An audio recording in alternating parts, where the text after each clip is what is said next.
The parade was over. I was heading home, planning to surprise my sister at her wedding. But as I got to the church, I saw her fall. She landed at my feet. Her body was a canvas of bruises, her hands and feet bound. She had been tortured. Filled with rage, I found the killer, Scarlet Vance. She stood there, holding the leash of a large black dog, and smirked. "What's all this shouting about? Your sisters scare my dog." I told her to jump. "What's the problem?" "My father is Harrison Vance. My mother is Catherine Sterling. Don't like it? Tough." My sister's fiancé, Kevin, actually defended her. "Be smart about this. Take the money and let it go. Besides, it's not Scarlet's fault. Chloe was in the wrong." I refused, my voice like steel, and called 911. That night, Scarlet's father, Harrison Vance, kicked down my door with a dozen of his men. He threw a stack of cash on the floor and told me to have my sister cremated. I swore I would get justice for her. Harrison Vance's face was a mask of contempt. "Justice? Maybe in your next life. When the Vance and Sterling families make a call, senators pick up the phone. Who the hell are you to challenge us?" He tried to take her body by force. I held them off with a shovel until dawn, my clothes soaked in blood from my own wounds. As my vision blurred, I saw them. My grandfather, who lost both his legs storming the beaches of Normandy. My father, an FBI agent killed undercover, leaving behind nothing but a blood-stained jacket. My mother, a relief worker, swept away by a hurricane's floodwaters while saving child. And then I heard it, the sound of a column of engines, a rally call I knew in my bones. "Ryan, what are you doing back so soon?" My sister's fiancé, Kevin Price, looked completely stunned to see me. "Chloe's the only family I have left. I wasn't going to miss her wedding." I smiled, putting a finger to my lips. "Sure, don't tell her I'm here. I want to sir." I never finished the sentence. Suddenly, a body hit the pavement in front of me. A woman, naked, covered in bruises and bite marks, her hands and feet tied with rope. Chloe. Recognizing her face, my world exploded. I screamed her name, rushing forward to cradle her in my arms as tears streamed down my face. This was her wedding day. Why was she thrown from a window without a stitch of clothing on? "Ryan." My sister saw me, and a few tears of relief escaped her bloodshot eyes, but she passed out before she could say more. "Get her to the hospital. Now." I handed Chloe to Kevin and stormed into the church. A bystander had pointed up, so I sprinted for the second floor and kicked open the third door. Inside, several large men in suits stood guard over a woman dressed in designer clothes, calmly sipping a coffee. The massive black dog at her side had blood dripping from its jaw. On the floor by her feet was a small braided bracelet. A friendship bracelet I'd given Chloe. "Why did you push my sister out that window?" I demanded, my fists clenched. "Push?" The woman, Scarlet Vance, glanced up at me. She jumped. Her voice was cold, bored. "Chloe, scare my dog. She couldn't handle a little punishment, I guess." The absurdity of her words made my entire body shake with rage. She was tied up, hands and feet. How does a person jump like that? I roared. Scarlet actually smiled. "Because I say she did. My father is Harrison Vance. My mother is Catherine Sterling. Don't like it? Tough." She tilted her chin up, looking down her nose at me like I was something she'd scraped off her shoe. I wanted to smash her face in, but my military discipline kicked in. I kept my hands at my sides and pulled out my phone to call 911. "Don't." Kevin rushed into the room, grabbing my arm. "Name a price. We can settle this privately," he pleaded. "Look, this isn't Scarlet's fault. Chloe was in the wrong. If she hadn't messed with Scarlet's dog, this never would have happened." I was in shock. I grabbed the collar of his shirt, yelling in his face. "Chloe is your fiancée. How can you say that? How can you side with her attacker?" Chloe had been terrified of dogs since she was a little kid after a nasty bite. She would cross the street to avoid a Pomeranian. How could she have messed with that beast? And her body, naked, bruised, and broken. How was that an accident? Kevin showed no remorse. He yelled right back at me. "Ryan, what are you going to do? Take on the Vance and Sterling families? Get a grip? Isn't it better to just take the money and walk away?" I couldn't stop myself. I decked him. "Kevin." Scarlet shot to her feet and ordered her bodyguards. "What are you waiting for? Help him." They were big, but they were no match for me. Kevin wiped the blood from his lip, his teeth gritted. "You can hit me all you want, but your sister might not make it." She's still downstairs, waiting. What? I called Kevin the scum of the earth and bolted downstairs, scooped Chloe in my arms, and ran for the nearest hospital. I had already called 911. But the moment I got Chloe into the emergency room, the on-call doctor suddenly changed his tune. I'm sorry, we're not equipped to handle this case. You'll have to try another hospital. At first, I thought he was telling the truth. But after being turned away from the first hospital, then the second and the third, I was on my knees in the lobby of the fourth, begging them. It was no use. My sister grew cold in my arms, and no one would take her. In the pouring rain, I carried my sister's body home. The raindrops felt like stones hitting my face, piercing my heart. The pain was unbearable. Her smile, all our memories together. They flashed through my mind like a movie, and I collapsed, sobbing. Just as I got inside, my phone rang. An unknown number. This is Catherine Vance, Scarlet's mother. Drop the police report, and I'll have a hospital admit your sister. That's a very generous offer, don't you think? In that instant, I knew. The Vance family was behind all of it. Do you people have a conscience? You murdered my sister. You're not afraid of what's coming for you. I snarled. She's dead? Perfect. Get her to the crematorium, and I'll give you $1 million. That should be enough for a poor nobody like you to live on. Catherine sounded delighted. You monsters, you murderers, I will never make a deal with you. I'll see every last one of you in prison. I screamed and hung up. A moment later, a text came through from her. You goddamn grunt, don't push your luck. If you ruin my daughter's wedding to Kevin, I will make you pay.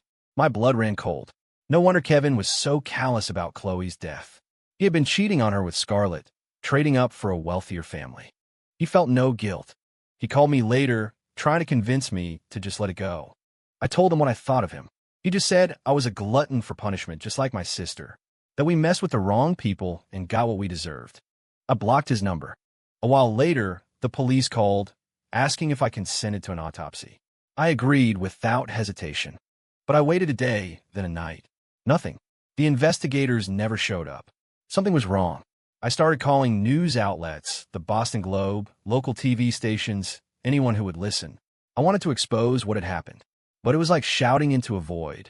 Or worse, I'd get an editor on the phone who would chew me out for making up stories.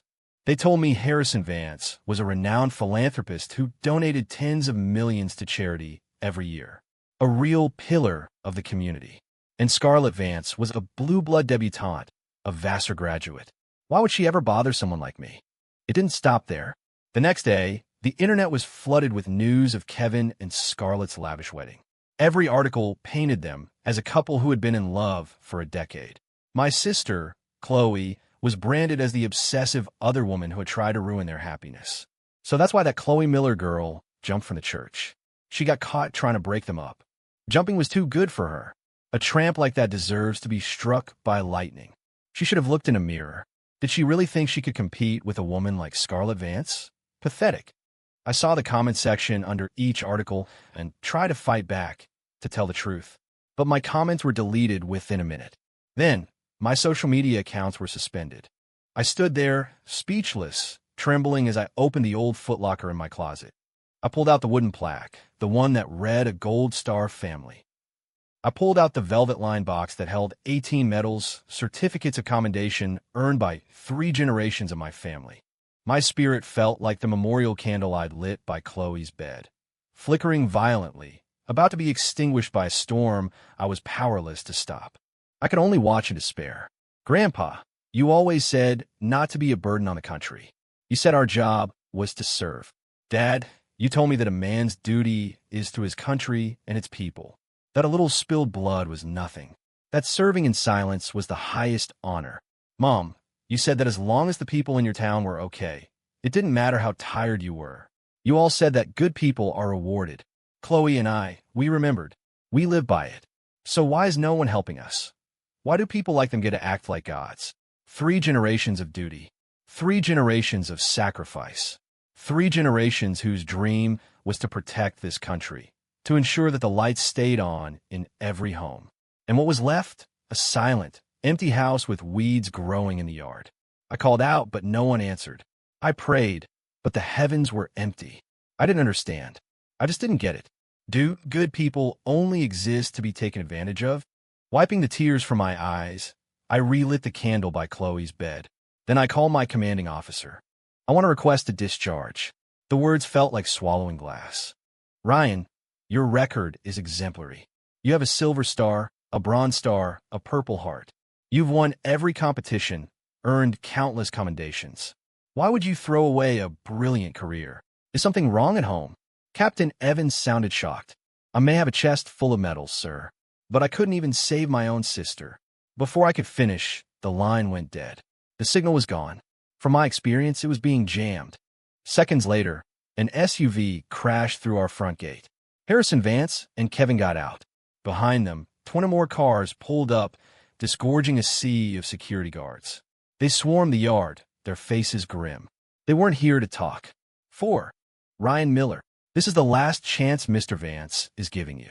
I suggest you take it. Kevin walked up to me, holding out a debit card. Just take Chloe to be cremated, and this money is all yours. Mr. Vance has the signal jammed for a 10-mile radius. It's time to face reality. Seeing his smug face, I kicked him hard in the stomach. He doubled over, gasping.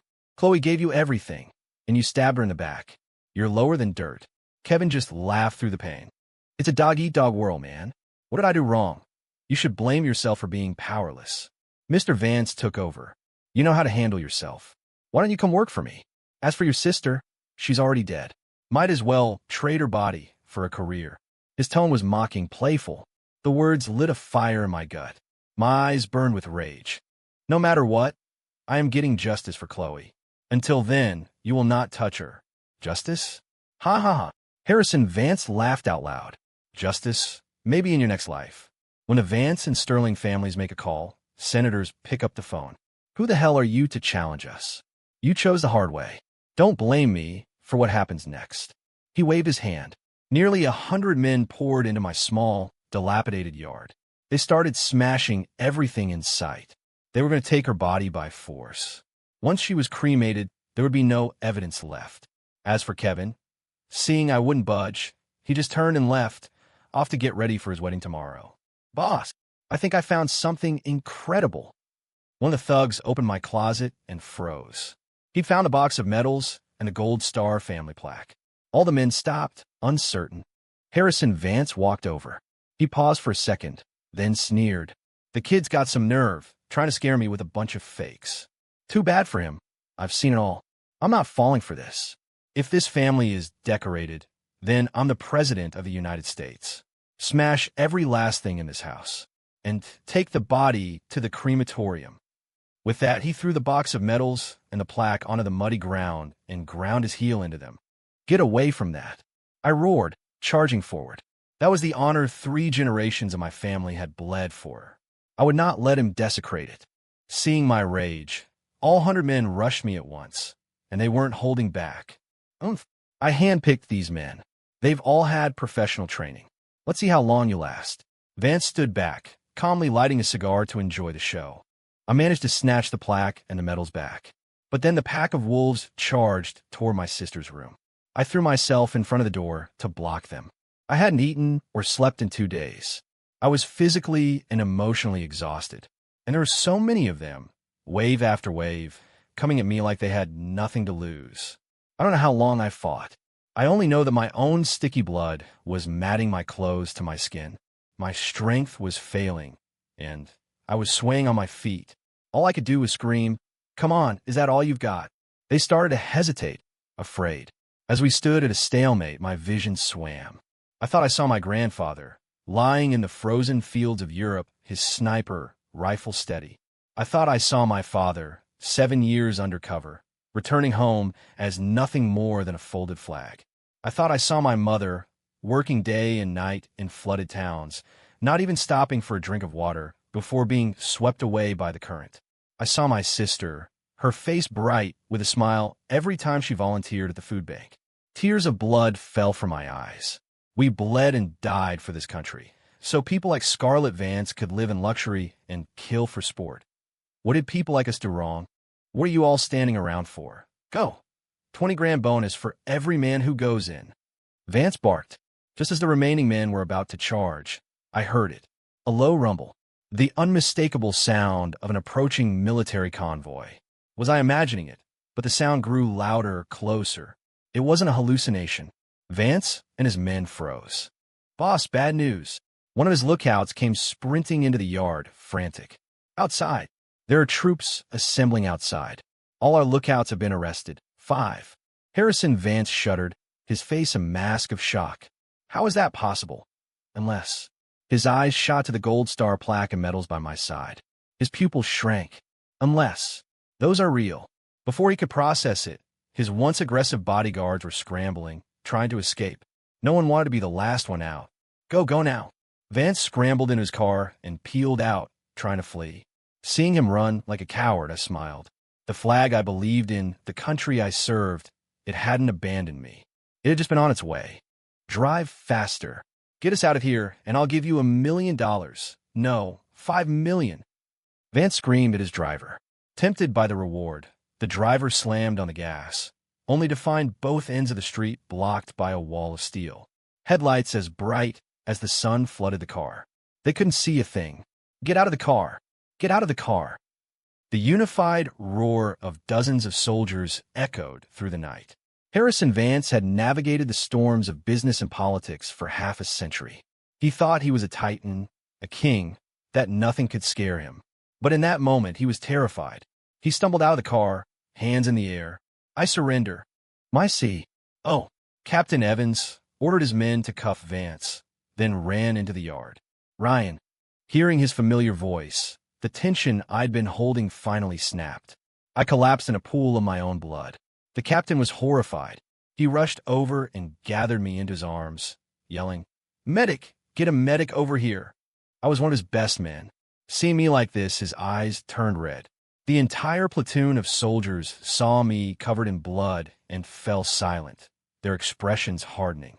Before they loaded me onto the stretcher, I grabbed the captain's arm, my voice weak. 3 generations. My family has never asked for a single thing. But my sister, she died so horribly. She was all I had left. I'm asking you, sir, get her justice. Punish them. Punish them all. Tears finally fell from Captain Evans's eyes. He nodded. Don't worry. The general is on his way. I promise you, we will get you justice. In unison, the soldiers clenched their fists, their voices a low growl. Punish them. They must be punished. Hearing that, I finally let go and slipped into darkness. 6. When I woke up, hours had passed. Sitting beside me was an older man with white hair and a kind face, dressed in a simple but well-tailored suit. General Thompson. I tried to sit up. You've been through hell, son. The general took my hand, his voice filled with regret. I've been fully briefed on the situation. Harrison Vance has already confessed. Your family is one of heroes. To suffer such an injustice. This was my failure. Rest assured, every single person responsible will be brought to justice. No one will escape. Hearing his promise, my eyes filled with tears. 3 generations of sacrifice had not been in vain. Today is Scarlet Vance and Kevin Price's wedding, I said, my voice steady now. I want to be there. All right, the general nodded. I'll go with you. I'm eager to see just how powerful the Vance and Sterling families really are. I changed into my dress uniform. As the general and I walked out of the hospital room, we saw Harrison Vance in the hallway. He had lost all of his previous arrogance. He looked like a drowned rat. Mr. Vance insisted on seeing Ryan. Captain Evans reported to the general. Vance immediately dropped to his knees in front of me. Please give me a chance, he cried. I'll turn over a new leaf. If I had known who you were, a descendant of heroes, I never would have dared to touch you. He was sorry, but only because he was scared. So, it's okay to bully ordinary people. I asked him quietly. Vance was speechless. He didn't know how to answer. He just grabbed my leg and banged his head on the floor. I'm sorry. I'm so sorry. I truly know I was wrong. I'll compensate you. Name any price. Just let me go. My face remained like stone. I refused to even look at him. Take him away. The general waved his hand dismissively. I'm tired of looking at him. Yes, sir. Captain Evans nodded and dragged Vance away. At that, Harrison Vance lost all composure. He knew it was over. There was no way out for the Vance family. The general and I didn't delay any longer. We headed straight for the wedding. Scarlet Vance and Kevin Price were getting married in the same church where my sister had been thrown to her death. They carried no burden of guilt. They were all smiles. The spectacle was even grander this time. The street outside was lined with luxury cars. The pews were filled with Boston's elite, politicians, CEOs, socialites. Media crews were broadcasting the event live, hailing it as the wedding of the century. The only thing marring the perfect picture was Harrison Vance's absence, which was starting to worry the family. "The guests are almost all here. Where is your father? He's not answering his phone or his texts," Catherine Vance complained, frowning. "He probably just got held up with something important." "Catherine," Kevin said soothingly. "That's right," Scarlet chimed in. "Dad mentioned yesterday that Grandpa was taking him to a meeting about a new project. They'll probably arrive together later. Let's just stick to the schedule. It'll be fine." Hearing her daughter's reassurance, Catherine nodded in agreement. The wedding began. Kevin took Scarlet's hand, and they walked down the aisle to thunderous applause, radiant smiles on their faces. My sister was a distant memory. It was at that moment that General Thompson and I walked into the church. Scarlet and her family stared, shocked. No one had expected me to show up. Kevin was the first to speak. "Ryan Miller, why are you so persistent? Didn't you learn your lesson last night? You dare to come here and cause trouble." "Looks like he came prepared this time," Scarlet sneered, glancing at the general. "He brought an old man with him. What's the plan? Throw a tantrum, beg for sympathy." The entire church erupted in laughter. "This is hilarious. Trying to pull that act in front of the Vance family. What a loser. Like sister, like brother. A pair of worthless nobodies who don't know their place." The insults came one after another. It was hard to believe these were the city's most respected figures. The general's brow furrowed slightly. Catherine Vance looked at me, her smile icy. "Go ahead. Make a scene. See if I so much as blink. But if you don't have the guts, then don't blame me for being inhospitable." Her eyes were cold, like a viper watching its prey. What a family, and what a pack of enablers. Absolutely shameless. Every last one of them. A chill entered the general's voice. His words infuriated the crowd. Catherine's eyes widened. "Who are you calling shameless, you old fossil? Security, get them out of here. Throw them out on the street." At her command, a dozen security guards rushed in. But before they could take a step, the general's aides had them all on the floor. The church fell silent. Kevin pointed at me. "Ryan, do you really think you can win with a handful of thugs? You can't fight an army with a pocket knife. It's not too late to apologize. You don't want to end up like your sister." His eyes were full of venom. He clearly blamed me for ruining his big day. "Apologize?" My eyes narrowed. "You mean I should get on my knees and be Scarlet Vance's lapdog, just like you?" His face turned purple with rage. "It's better than being you," Scarlet shot back. You're not even worthy of being a dog. You're less than an ant. There are only, 7 of you. All my family has to do is write a check, and we can have 1,000 bodyguards here. They could drown you in spit." Seeing her complete lack of remorse, the general just shook his head. A lost cause. As he spoke, his aides moved, pinning Scarlet, Kevin, and Catherine in place. Instantly, everyone in the church was on their feet. The general's gaze swept across the crowd. His voice was cold as ice. "Are you all going to continue to aid and abet these criminals?" Ryan Miller's grandfather was a hero at Normandy, a Silver Star recipient. His father was an FBI agent who died in the line of duty and was awarded the Medal of Valor. His mother was a FEMA volunteer who died saving children from a hurricane, posthumously awarded the Presidential Citizens Medal. Ryan himself has served overseas, took a bullet that nearly pierced his heart, has been decorated for his bravery in 6 different disaster relief operations, and has marched in a presidential inauguration parade. His is a Gold Star family. 3 generations have bled to protect this country and its people. Yet his sister was murdered by a spoiled brat like Scarlet Vance, and you all protect her. Do you have any conscience left? His words were a hammer blow, each one striking harder than the last. The entire church was stunned into silence. What Gold Star family? That's a load of crap. Why didn't I ever hear Chloe talk about that? Kevin yelled, straining against the aide holding him. He looked at me, threateningly. Let us go right now, or you are all dead men. Slap. I hit him across the face. You think everyone is as vain and status-obsessed as you. I gritted my teeth. And don't you ever say my sister's name again. You don't have a right. Seeing this, Scarlet became enraged. Ryan Miller, you goddamn grunt. Who do you think you are? So what if you come from a family of soldiers? You're worthless in my eyes. I let your sister die. And I can do the same to you. Get on your knees and apologize to me right now. And maybe I'll let you live in the doghouse. Otherwise, just wait until my father and grandfather get here. You'll be scraped off the pavement. Even now, she was still this arrogant. Catherine chimed in.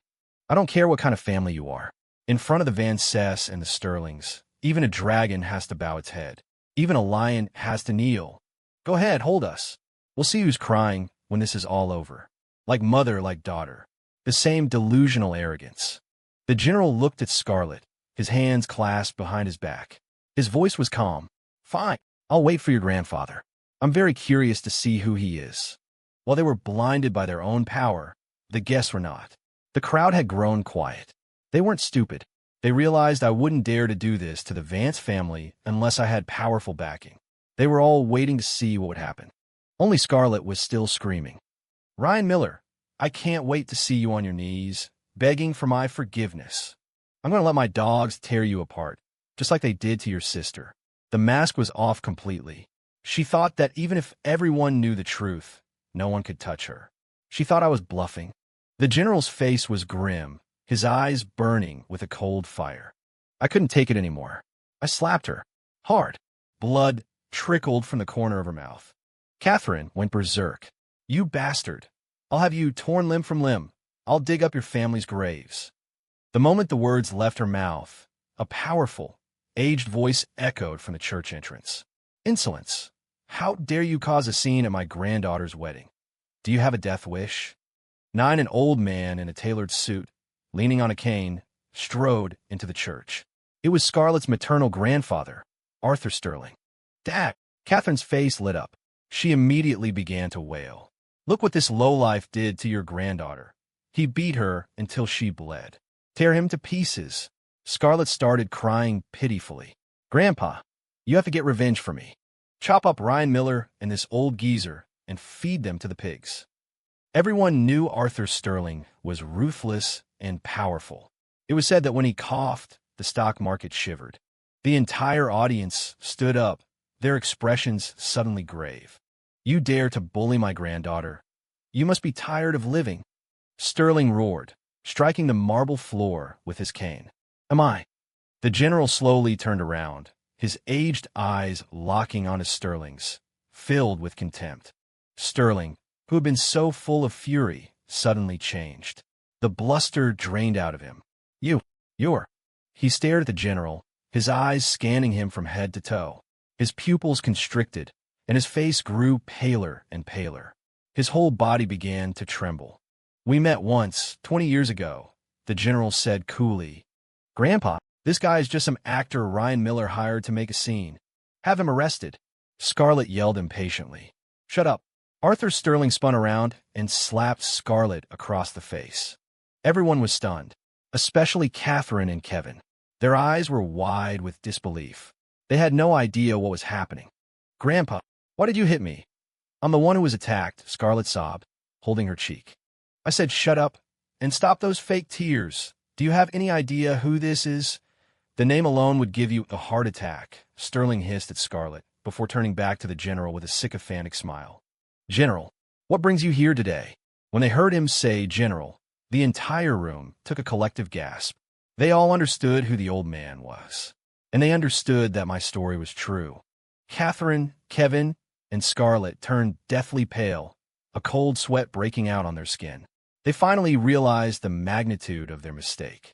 I heard that the Vance and Sterling families run this city, that not even God can tell you what to do. So I came to get a measure of justice for the family of a hero, the general said with a cold smile. He took a file from his aide and threw it in Arthur Sterling's face. Read it yourself. Sterling flinched, then scrambled to open the file. As he read, sweat poured down his forehead. You fools, he suddenly screamed, turning on his family. You absolute fools. How could you murder the sister of a decorated soldier? How could you desecrate his family's medals? The Van Cess are finished. The Sterlings are finished. You've destroyed us all. He roared at Scarlet and the others, then collapsed to the ground as if all the strength had gone out of him. Seeing this, Scarlet and Catherine were paralyzed with fear. Kevin was the first to react. He scrambled over and fell to his knees in front of me. Ryan, man, Chloe's death had nothing to do with me. It was all Scarlet. She forced me to marry her. I kicked him over. You stood by and watched my sister get tortured, and you say it has nothing to do with you. Where is your shame? Where is your conscience? Do you even have one? I roared. I wasn't the main one. Please, you have to write a letter for me. Tell them I cooperated. I don't want to go to jail. Kevin was a blubbering mess, crying and pleading. The arrogant, self-satisfied man from before was gone. Forgive you. Never. My voice was ice. Apologize to Mr. Miller. Now, Catherine, seeing Kevin's attempt, dragged a trembling Scarlet to her knees in front of me. It was all a misunderstanding, an accident. The things we said before, we were just showing off, she stammered. We will give you anything you want as compensation. Scarlet had lost all her previous arrogance. She was shaking uncontrollably, sobbing. I shouldn't have hurt Chloe, but her death, it really was an accident. I know I was wrong. Tell me how much money you want. I'll give you anything. Please, just forgive me. I'll do whatever you say. She started slapping her own face, then banging her head on the floor. Seeing their crocodile tears only fueled my rage. Stop acting, I said coldly. Harrison Vance has confessed to everything. You tortured my sister to death, then used your connections to cover it up and slander her name. Hearing this, Catherine and Scarlet fell into complete despair, their faces as white as sheets. Many of the guests in the church were trembling as well, knowing they were about to face the consequences of their complicity. Take them all away, the general ordered with a wave of his hand.